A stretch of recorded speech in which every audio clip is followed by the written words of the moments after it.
La historia del programa Apolo parece completa, cerrada, definitiva.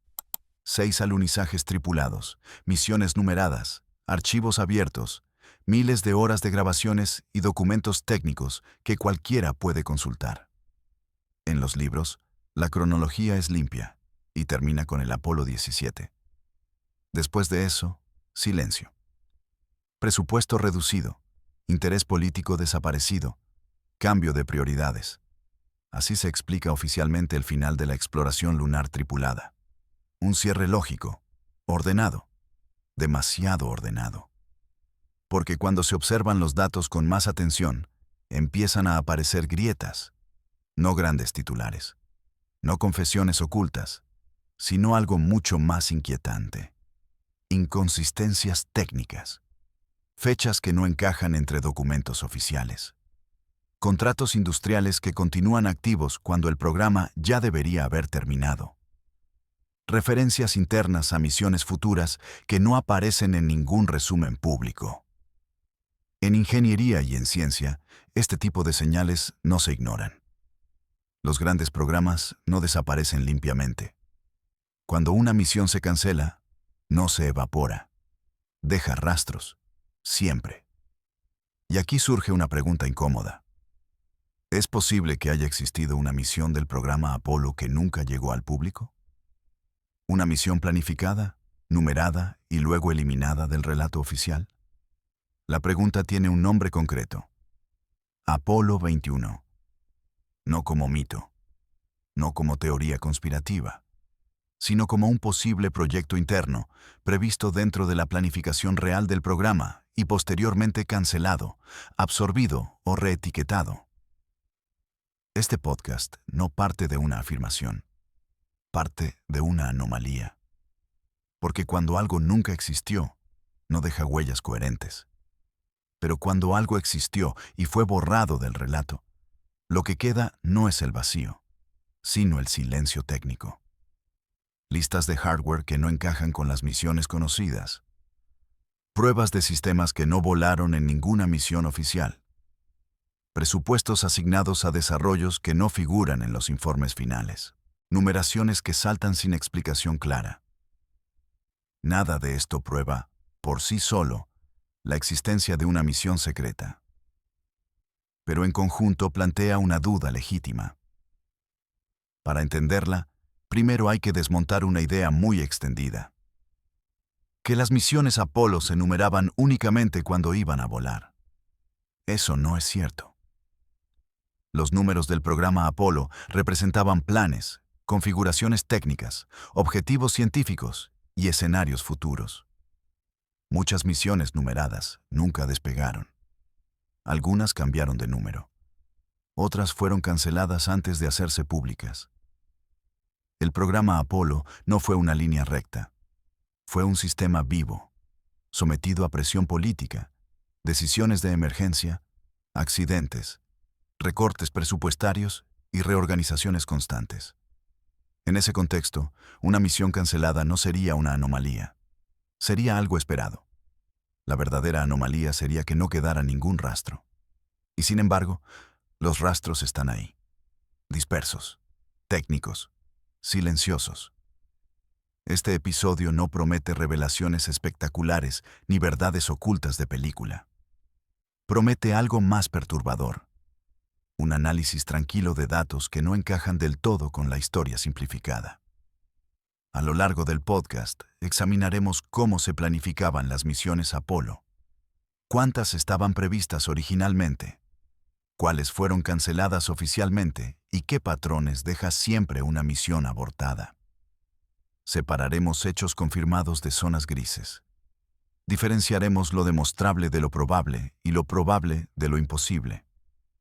La ciencia no necesita gritos para incomodar. A veces, basta con una pregunta correcta colocada en el lugar adecuado. Si Apolo 21 nunca existió, el análisis debería demostrarlo con claridad. Y si existió como proyecto eliminado, la pregunta ya no es si ocurrió, sino por qué su rastro es tan débil en la historia pública. Este no es un podcast para creer. Es un podcast para mirar. despacio, con datos, y sin apartar la vista cuando la historia deja de encajar. Aquí comienza la investigación, para entender por qué la idea de una misión llamada Apolo 21 no es inmediatamente absurda. Es necesario desmontar una de las creencias más comunes sobre el programa Apolo: la idea de que cada número correspondía a un vuelo real. En la narrativa popular, la secuencia parece simple: Apolo 11, Apolo 12, Apolo 13, y así sucesivamente hasta el Apolo 17. Una lista ordenada de misiones que despegaron, volaron y quedaron registradas en la historia. Pero internamente, el sistema era muy distinto. Dentro de la NASA, los números Apolo no se asignaban únicamente a vuelos. Se asignaban a configuraciones de misión, a planes técnicos, a combinaciones específicas de hardware, objetivos científicos y perfiles de vuelo. En otras palabras, un número Apolo podía existir sin que jamás hubiera un lanzamiento. Esto no es una anomalía. Es una práctica habitual en grandes programas aeroespaciales. Antes de que un cohete despegue, existen múltiples versiones del mismo proyecto. Variantes preliminares, misiones propuestas, configuraciones alternativas. Muchas reciben identificadores oficiales que luego nunca llegan al público. El propio programa Apolo comenzó con una numeración confusa. Apolo 1 nunca voló. Terminó en tragedia durante una prueba en tierra. Apolo 2 y Apolo 3 jamás existieron como vuelos, pero sí como conceptos internos. Apolo 4, 5 y 6 fueron misiones no tripuladas, con objetivos técnicos muy específicos. Incluso después del Apolo 11, cuando el programa ya estaba en marcha y bajo la mirada del mundo entero, la planificación seguía siendo flexible. Las misiones futuras se ajustaban constantemente según los resultados técnicos, los accidentes, los cambios de presupuesto y la presión política. Tras el Apolo 13, por ejemplo, toda la secuencia prevista fue revisada. Se añadieron pruebas. Se modificaron perfiles de riesgo. Algunas misiones cambiaron de objetivos científicos. Otras fueron directamente eliminadas. Aquí aparece un dato clave. Oficialmente, las misiones Apolo 18, 19 y 20 fueron canceladas. Esto está documentado. Sin embargo, la cancelación no significó que nunca hubieran sido planificadas. Significó que existieron como proyectos reales y luego fueron detenidos. Y cuando una misión existe como proyecto, deja huellas. Deja contratos firmados con fabricantes. Deja componentes construidos o en proceso. Deja entrenamientos preliminares. Deja asignaciones de presupuesto. Deja documentos internos que no siempre se hacen públicos. La cancelación no borra el pasado, solo detiene el futuro. Esto nos lleva a una pregunta incómoda. Si sabemos con certeza que existieron misiones Apolo planificadas más allá del número 17, ¿por qué asumimos que la numeración terminó exactamente ahí? ¿Por qué damos por hecho que el sistema de numeración se detuvo de manera limpia y definitiva? En los archivos internos de la NASA, la planificación a largo plazo no se detuvo abruptamente en el Apolo 17. Durante años existieron escenarios para misiones lunares extendidas, variaciones de hardware y estudios de vuelos adicionales. Algunos de estos estudios estaban ligados a lo que luego se conoció como el programa Apollo Applications, una serie de usos alternativos del hardware Apolo. Otros estaban conectados a ideas de exploración lunar más ambiciosas. En ese contexto, la existencia de identificadores adicionales no sería extraordinaria. Sería coherente. Sin embargo, aquí es donde la historia se vuelve más oscura. Mientras que las misiones oficialmente canceladas dejaron rastros claros en la documentación pública, otros identificadores aparecen solo de forma fragmentaria. Referencias indirectas, listas incompletas, menciones sin explicación. No son pruebas concluyentes. pero tampoco son errores triviales. Este patrón es importante. Porque cuando una misión se cancela de forma abierta, su cancelación queda registrada. Cuando una misión se reorganiza, se fusiona o se absorbe dentro de otro proyecto, su identidad puede desaparecer sin un anuncio formal. El número deja de usarse. El nombre deja de aparecer. Pero los restos técnicos permanecen. Así funciona la burocracia técnica. Por eso, antes de preguntar qué fue Apolo 21, es imprescindible entender cómo y por qué los números Apolo no representan una lista cerrada de vuelos, sino una estructura flexible de planificación. En este primer paso, no estamos demostrando la existencia de una misión oculta. Estamos demostrando algo más básico y, a la vez, más inquietante. Que el sistema permitía que una misión existiera sin llegar jamás a la historia pública. Y si eso es cierto, la pregunta ya no es si Apolo 21 pudo existir. La pregunta es qué condiciones serían necesarias para que una misión así desapareciera sin dejar un rastro evidente. En la siguiente parte, examinaremos exactamente qué ocurrió con las misiones oficialmente canceladas y qué tipo de huellas dejaron. Porque esas huellas nos permitirán reconocer el patrón. Para entender si una misión adicional pudo desaparecer sin dejar una huella evidente, primero debemos observar los casos que sí conocemos. Las misiones Apolo 18, 19 y 20 no son rumores. Son proyectos reales, documentados y oficialmente cancelados. Originalmente, el programa Apolo no estaba pensado para detenerse en el número 17. La planificación inicial incluía una serie de misiones lunares extendidas, con objetivos científicos cada vez más complejos. Se trataba de explorar regiones más desafiantes de la superficie lunar, realizar experimentos geológicos avanzados y permanecer más tiempo en la Luna. Apolo 18, 19 y 20 formaban parte de ese plan. Existían zonas de alunizaje preliminares. Existían configuraciones de hardware asignadas. Existían equipos científicos involucrados en la definición de objetivos. Incluso se habían asignado tripulaciones tentativas en algunos escenarios de planificación. La cancelación llegó por una combinación de factores. El presupuesto de la NASA se redujo de forma drástica a principios de los años 70. La presión política disminuyó tras el éxito del alunizaje inicial. Y los riesgos asociados a cada misión adicional comenzaron a parecer menos justificables desde el punto de vista público. Cuando se tomó la decisión de cancelar estas misiones, no se trató de una simple nota de prensa. Fue un proceso administrativo complejo. Los contratos con los fabricantes no se anularon de inmediato. Muchos componentes ya estaban en producción. Algunos módulos lunares se encontraban en fases avanzadas de ensamblaje. Parte del hardware fue reutilizado en otras misiones. Otra parte fue almacenada. Y otra simplemente quedó documentada como excedente. Este punto es crucial. La cancelación no eliminó la evidencia de que estas misiones habían sido planeadas. Hoy podemos rastrear Apolo 18, 19 y 20 a través de múltiples fuentes.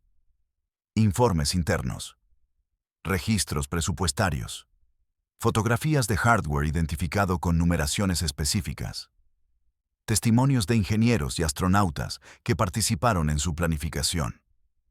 Estas huellas son claras y coherentes. Ahora bien, aquí aparece una diferencia sutil, pero inquietante. Cuando una misión se cancela de forma pública, su cancelación queda registrada. Su existencia es reconocida, aunque su ejecución nunca ocurra. Pero no todos los proyectos se cancelan de la misma manera. En grandes organizaciones técnicas, existen cancelaciones silenciosas, proyectos que se integran en otros programas, misiones que se redefinen y pierden su identidad original, estudios que se detienen antes de llegar a una fase formal. En esos casos, el rastro es distinto. No hay comunicados oficiales. No hay listados públicos de misiones canceladas. Lo que queda son fragmentos, referencias cruzadas, numeraciones inconsistentes, documentos incompletos. Si Apolo 21 hubiera existido como proyecto preliminar o como variante tardía dentro de la planificación, su rastro no se parecería al de Apolo 18, 19 y 20. Sería más débil, más fragmentado, más fácil de perder con el tiempo. Este contraste es importante, porque nos da un patrón. Las misiones canceladas de forma abierta dejan un rastro sólido y visible. Las misiones absorbidas o redefinidas dejan un rastro difuso. Y cuando examinamos ciertos documentos del final del programa Apolo, aparecen referencias que no encajan cómodamente con la narrativa oficial. No son pruebas directas. Son anomalías estructurales. Listas de hardware que no corresponden a ninguna misión volada. Numeraciones internas que no aparecen en los resúmenes públicos. Presupuestos asignados a desarrollos que no se asocian claramente a Apolo 17 ni a las misiones oficialmente canceladas. Cada una de estas señales, por separado, puede explicarse. Errores administrativos, reutilización de componentes, simplificación posterior de archivos. Pero cuando aparecen juntas, plantean una pregunta legítima. Si conocemos exactamente qué huellas dejan las misiones canceladas de forma pública, ¿por qué algunas huellas del final del programa no se corresponden con ninguna de ellas? En este punto, no estamos afirmando la existencia de Apolo 21. Estamos estableciendo el marco de comparación. Estamos aprendiendo a reconocer qué tipo de evidencia debería existir si una misión fue planificada y luego eliminada del relato oficial. Y lo que vemos es que ese tipo de evidencia no siempre adopta la forma de un anuncio o un documento claro. A veces, adopta la forma de una ausencia incómoda. En la siguiente parte, examinaremos precisamente esas ausencias, los lugares donde los datos deberían encajar y no lo hacen. Porque en ciencia, las ausencias también hablan. Llegados a este punto, ya conocemos el patrón. Sabemos cómo se planificaban las misiones Apolo, cómo se asignaban los números y qué tipo de huellas dejan las misiones canceladas de forma oficial. Con ese marco, podemos observar ahora los datos que no encajan cómodamente en la historia pública. No se trata de un único documento ni de una prueba aislada. Se trata de un conjunto de pequeñas anomalías que aparecen dispersas en archivos técnicos, registros administrativos y referencias cruzadas. Cada una, por sí sola, es fácil de explicar. Juntas, forman algo más difícil de ignorar. Uno de los primeros indicios aparece en la numeración interna de hardware.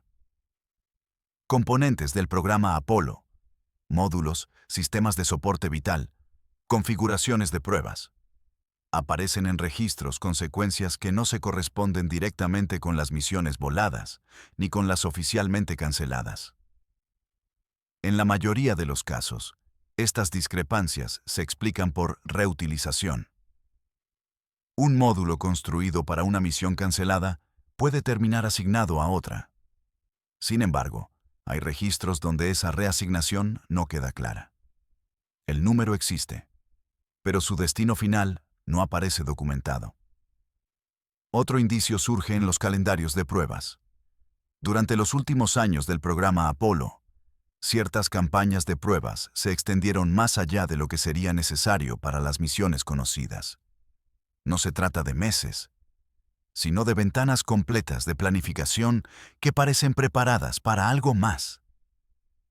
De nuevo, esto no prueba nada por sí mismo. Las pruebas pueden prolongarse por múltiples razones.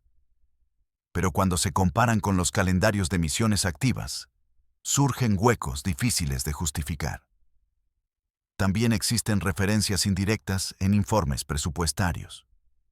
Líneas de gasto asociadas a desarrollo lunar que no encajan claramente con Apolo 17 ni con las misiones oficialmente canceladas. Estas partidas no son enormes ni llamativas. Son precisamente lo contrario. Discretas, técnicas y fáciles de pasar por alto.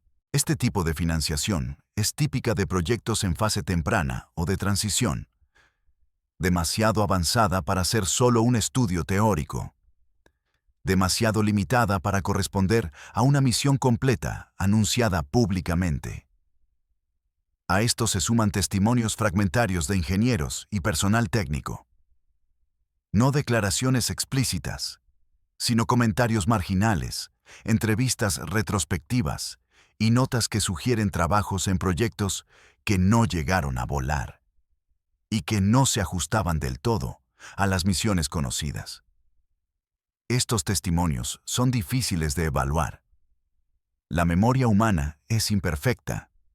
El lenguaje es ambiguo. Pero cuando se cruzan con los registros técnicos, algunos de ellos parecen alinearse con las anomalías documentales. Es importante subrayar algo en este punto. Ninguna de estas señales confirma la existencia de una misión llamada Apolo 21. La ciencia no funciona así. No se construyen conclusiones a partir de fragmentos sueltos. Lo que sí hacen estas señales es abrir una zona de incertidumbre legítima. Una zona donde la historia oficial es incompleta. No necesariamente falsa, pero simplificada. Y aquí aparece una idea clave. Las narrativas públicas tienden a eliminar la complejidad. Seleccionan una versión coherente y dejan fuera los elementos que no encajan bien en un relato lineal. En el caso del programa Apolo, esa simplificación fue especialmente intensa. El cierre del programa debía ser claro, comprensible y políticamente limpio. Las misiones terminaban, el objetivo se había cumplido y la historia podía archivarse. En ese proceso, proyectos intermedios, variantes técnicas y planes abortados tempranamente pudieron perder visibilidad. No por ocultamiento deliberado, sino por una reorganización narrativa. El resultado es una historia que parece completa, pero que muestra pequeñas grietas cuando se examina con lupa. Estas grietas no gritan, susurran, y en ciencia, los susurros a veces son más importantes que los gritos. Al cerrar este primer acto, no afirmamos la existencia de una misión oculta. Hacemos algo más preciso. Identificamos un conjunto de anomalías que no encajan del todo con la versión simplificada de los hechos. Hemos establecido que el sistema permitía misiones planificadas sin vuelo, que las misiones canceladas dejan huellas, y que existen huellas que no encajan claramente con ninguna misión conocida. Eso es todo lo que necesita una investigación seria para continuar. En el segundo acto, dejaremos de observar el pasado y comenzaremos a reconstruir escenarios. Veremos qué tipo de misión podría haber generado este patrón y qué objetivos habría tenido. Porque si Apolo 21 fue algo más que un número perdido, su forma debe ser coherente con el contexto técnico y político de su época. Al comenzar el segundo acto, dejamos de mirar únicamente los archivos del pasado y pasamos a una reconstrucción técnica, no para afirmar lo que ocurrió, sino para responder a una pregunta más precisa. Si una misión identificada como Apolo 21 hubiera sido planificada, ¿qué forma habría tenido de manera realista? La respuesta no puede ser arbitraria. Cualquier misión del programa Apolo debía ajustarse a limitaciones muy concretas. Hardware disponible, capacidades de lanzamiento, presupuesto, riesgo político, objetivos científicos coherentes con el momento histórico. A principios de los años 70, la NASA se encontraba en una fase de transición. El éxito del Apolo 11 había cumplido el objetivo principal. A partir de ese momento, cada misión adicional debía justificar su existencia con un valor científico claro. Por esa razón, las misiones previstas después del Apolo 17 no eran simples repeticiones. Estaban pensadas como misiones lunares extendidas, más tiempo en la superficie, instrumentos científicos adicionales, zonas de aterrizaje más complejas desde el punto de vista geológico. Este dato es fundamental. Si Apolo 21 existió como concepto, no habría sido una misión rutinaria, habría sido, necesariamente, una misión especializada. Una posibilidad técnica razonable sería una misión enfocada en regiones lunares de alto interés científico que quedaron fuera del calendario final. Áreas con composiciones geológicas inusuales. Regiones polares. Zonas con sombras permanentes que planteaban desafíos técnicos, pero ofrecían datos únicos. Otra posibilidad sería una misión de validación tecnológica. Pruebas avanzadas de sistemas de soporte vital. Experimentos de larga duración en superficie. Evaluación de hardware pensado para misiones futuras más ambiciosas. Este tipo de misión encajaría con los registros de pruebas extendidas y con el desarrollo de hardware que no llegó a volar oficialmente. También es importante considerar el contexto político.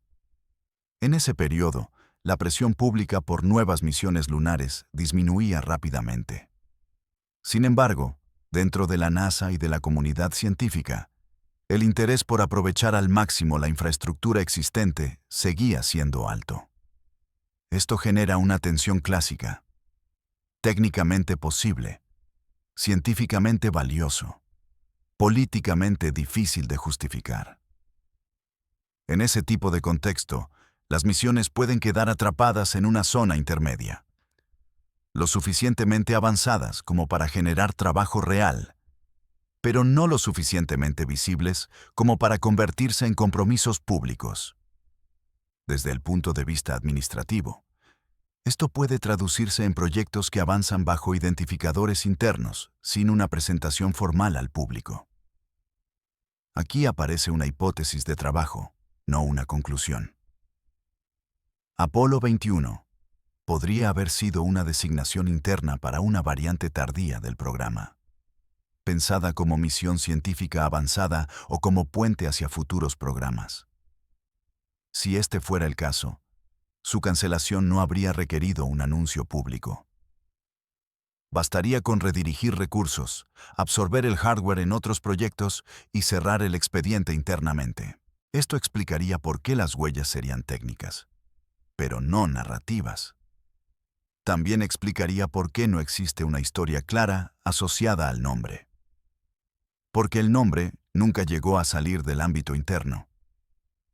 Es importante subrayar que esta reconstrucción no añade elementos extraordinarios. No requiere tecnologías desconocidas ni vuelos imposibles. Se apoya únicamente en capacidades demostradas y en planes documentados de la época. Precisamente por eso resulta inquietante. Porque encaja demasiado bien. En este punto del análisis, no estamos diciendo que Apolo 21 ocurrió. Estamos mostrando que, desde un punto de vista técnico y organizativo, una misión con ese perfil habría sido completamente viable. Y cuando algo es viable, la ausencia de una explicación clara deja de ser trivial. En la siguiente parte del segundo acto, examinaremos los límites de esta reconstrucción. Veremos qué elementos faltan, qué datos no encajan, y hasta dónde puede llegar una hipótesis sin convertirse en especulación. Porque en ciencia, saber dónde detenerse es tan importante como saber hasta dónde avanzar. Para que una reconstrucción técnica sea honesta, debe enfrentarse a sus propios límites. No basta con mostrar que algo era posible. Es necesario examinar con el mismo rigor aquello que no encaja, aquello que resiste la explicación. Si Apolo 21 hubiera existido como una misión planificada y luego cancelada, debería cumplir ciertos criterios mínimos. Y es precisamente al contrastar estos criterios cuando surgen las primeras tensiones. El primer límite es la documentación de alto nivel. Incluso los proyectos cancelados Dejan rastros en informes estratégicos, revisiones internas o resúmenes presupuestarios consolidados. En el caso de Apolo 21, no existe ningún documento público que lo mencione de forma directa. Esto no invalida la hipótesis, pero la debilita. Significa que, si existió, nunca alcanzó una fase en la que su identidad fuera relevante para la planificación pública. El segundo límite es el factor humano. Las misiones Apolo involucraron a miles de personas: ingenieros, técnicos, científicos, astronautas. Cuando un proyecto alcanza cierto grado de madurez, su recuerdo suele persistir en testimonios claros. En este caso, no existen declaraciones directas que confirmen una misión llamada Apolo 21. Lo que existe son referencias vagas, comentarios laterales, recuerdos imprecisos. Esto sugiere una fase temprana o una designación transitoria, no una misión plenamente definida. El tercer límite es el hardware. Aunque existen registros de componentes no asignados claramente a misiones voladas, ninguno lleva una identificación inequívoca asociada a un número posterior al 20. No hay placas, etiquetas o fotografías que permitan una atribución directa. Estos límites son importantes. Nos obligan a ser precisos. Una hipótesis científica no se fortalece ignorando sus debilidades, sino exponiéndolas. Y aquí aparece una conclusión intermedia. Si Apolo 21 existió, no lo hizo como una misión formal, completamente definida y preparada para el lanzamiento. No fue un vuelo secreto ni una operación encubierta en el sentido popular. Lo que encaja mejor con los datos es algo más sutil. Una designación interna, temprana, posiblemente provisional. Un proyecto que avanzó lo suficiente como para generar actividad técnica, pero no lo suficiente como para dejar una huella pública clara. Esta distinción es crucial. No estamos hablando de un capítulo borrado, sino de una rama que nunca llegó a convertirse en tronco. Sin embargo, incluso esta versión moderada deja una pregunta abierta. ¿Por qué ciertas anomalías persisten incluso después de aceptar que el proyecto pudo ser temprano y limitado? Aquí entran en juego los procesos de archivo y simplificación histórica. Cuando un programa se cierra, su historia se reescribe. Se seleccionan hitos, se eliminan variantes y se ordena el relato. En ese proceso, los proyectos incompletos tienden a desaparecer, no porque sean peligrosos, sino porque complican la narrativa. Esto ocurre en muchos ámbitos científicos y tecnológicos. La historia que se cuenta no siempre refleja toda la complejidad del proceso real. Aceptar esta idea no implica aceptar una conspiración. Implica aceptar cómo funcionan las instituciones grandes y complejas. Así, el silencio alrededor de Apolo 21 puede interpretarse no como una prueba de ocultamiento, sino como el resultado de una simplificación extrema. Pero incluso esta explicación deja un eco inquietante. Porque si la historia puede simplificarse hasta ese punto, ¿cuántos otros proyectos, decisiones y caminos alternativos quedaron fuera del relato oficial? En este punto del segundo acto, la investigación alcanza un equilibrio delicado. La hipótesis no se derrumba, pero tampoco se solidifica. Se mantiene suspendida, y esa suspensión es, en sí misma, significativa. En la siguiente parte, daremos un paso más. No para reforzar la hipótesis, sino para observar qué ocurre cuando la colocamos en un contexto más amplio. Porque a veces, una pregunta no se responde mirando solo el objeto en sí, sino el sistema completo que lo rodea. Para comprender por qué una pregunta como Apolo 21 puede permanecer sin respuesta clara, es necesario ampliar el enfoque. Ya no basta con mirar una misión concreta.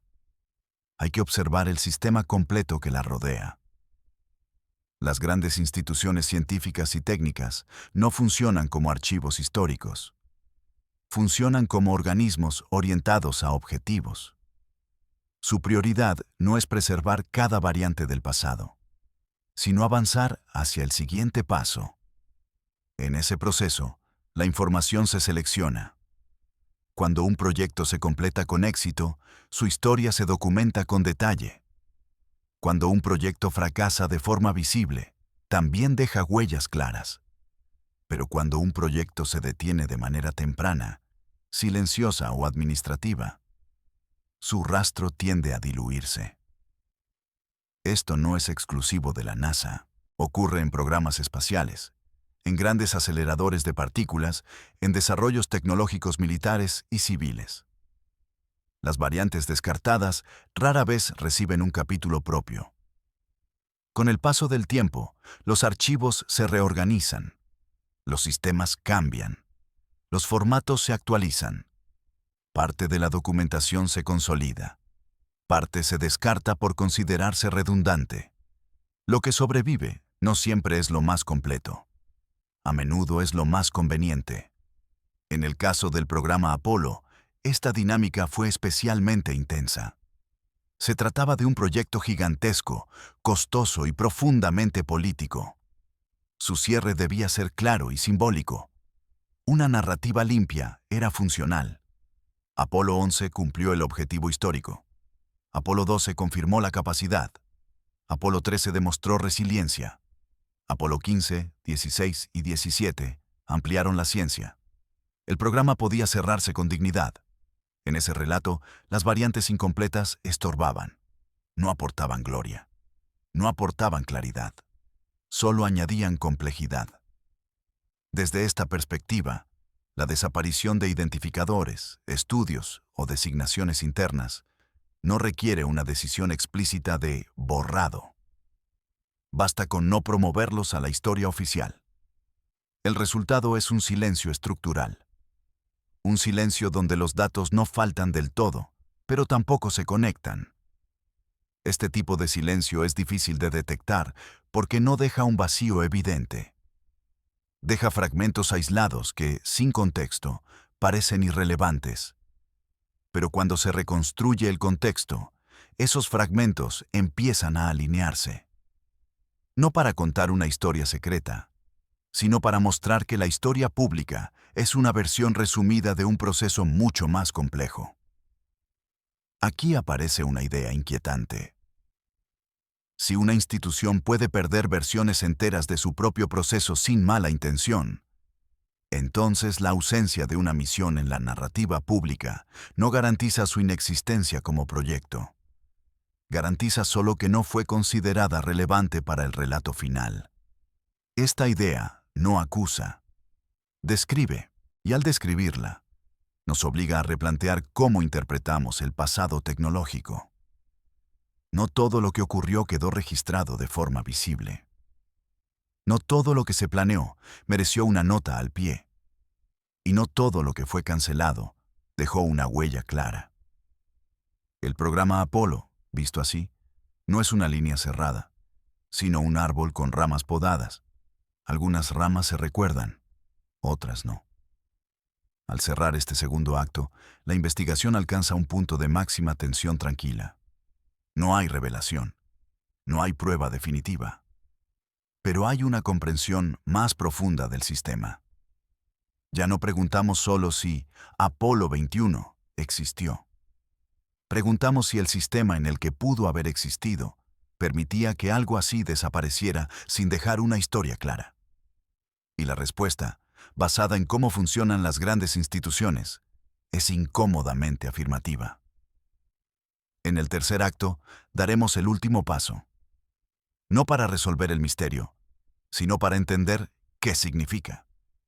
Porque a veces, la verdadera inquietud no está en lo que ocurrió, sino en lo que estamos dispuestos a aceptar como historia completa. Al entrar en el tercer acto, la pregunta cambia de forma. Ya no se trata únicamente de si una misión específica existió o no. Se trata de lo que esta pregunta revela sobre nuestra relación con la historia, la ciencia y las grandes narrativas técnicas. Apolo 21 se ha convertido en un símbolo, no de un secreto confirmado, sino de una zona de incertidumbre. Un punto donde los datos no encajan perfectamente, donde la historia oficial resulta demasiado lisa para un proceso que sabemos fue complejo. Este tipo de preguntas incomodan porque rompen una ilusión muy extendida. La idea de que el pasado científico está completamente registrado, archivado y comprendido. En realidad, gran parte de la historia técnica es una reconstrucción posterior.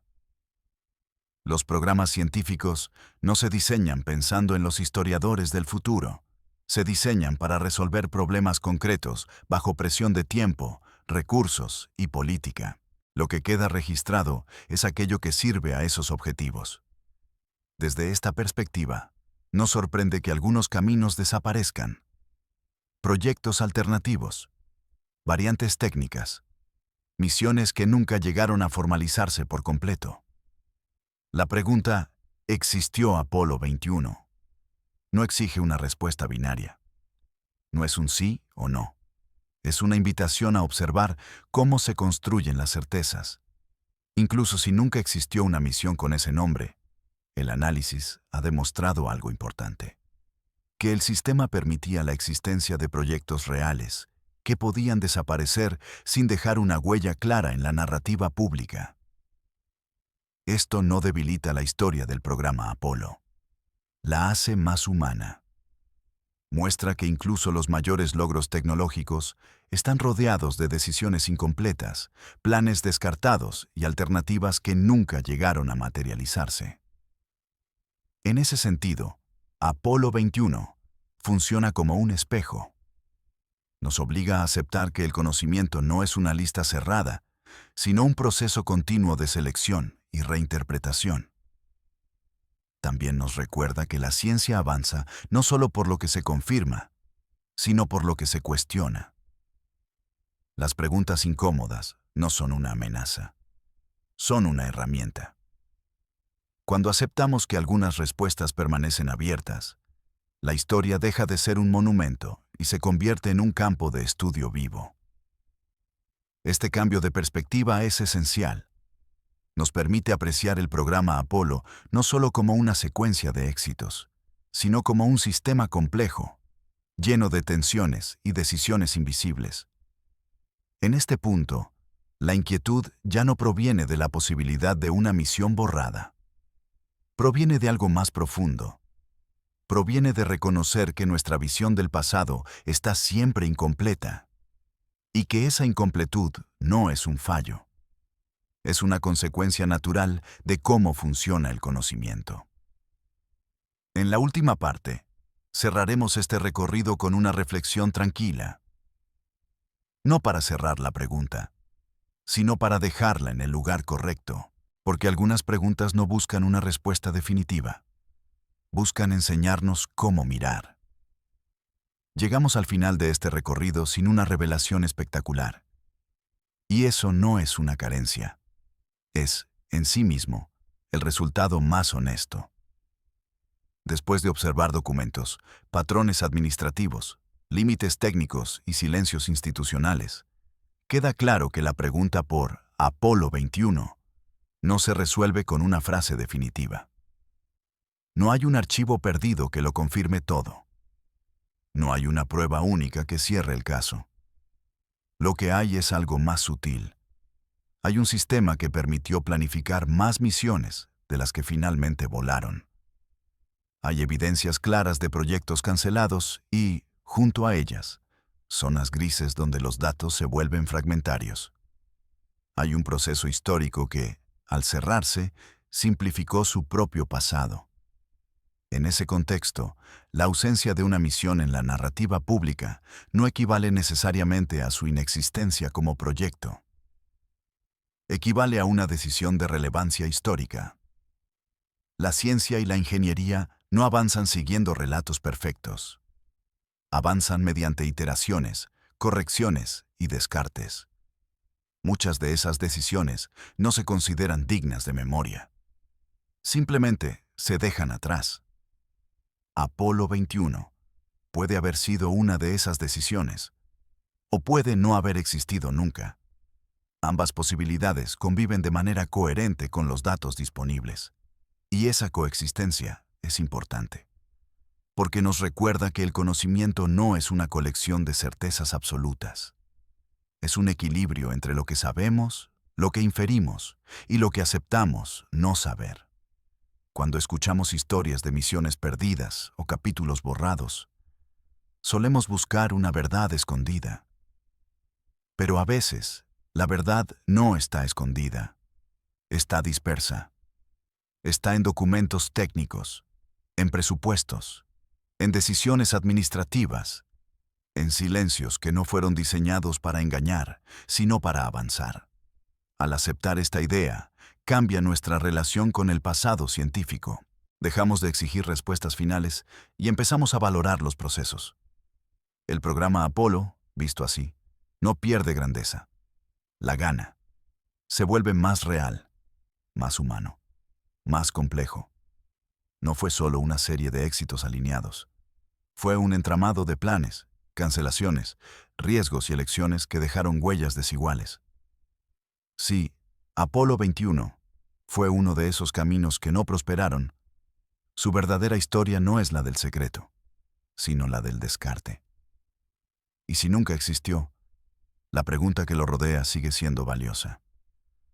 Porque nos enseña a leer la historia con atención, a no confundir ausencia con prueba y a aceptar que incluso los relatos más estudiados tienen bordes difusos. Este podcast no termina con una respuesta, sino con una invitación. A mirar la historia técnica con paciencia, a escuchar lo que dicen los datos y también lo que no dicen, a aceptar que algunas preguntas permanecen abiertas por una razón. En esa apertura no hay engaño. Hay rigor. Y quizás, también, una forma más madura de comprender cómo construimos nuestro conocimiento del mundo. Aquí termina este episodio. La pregunta permanece.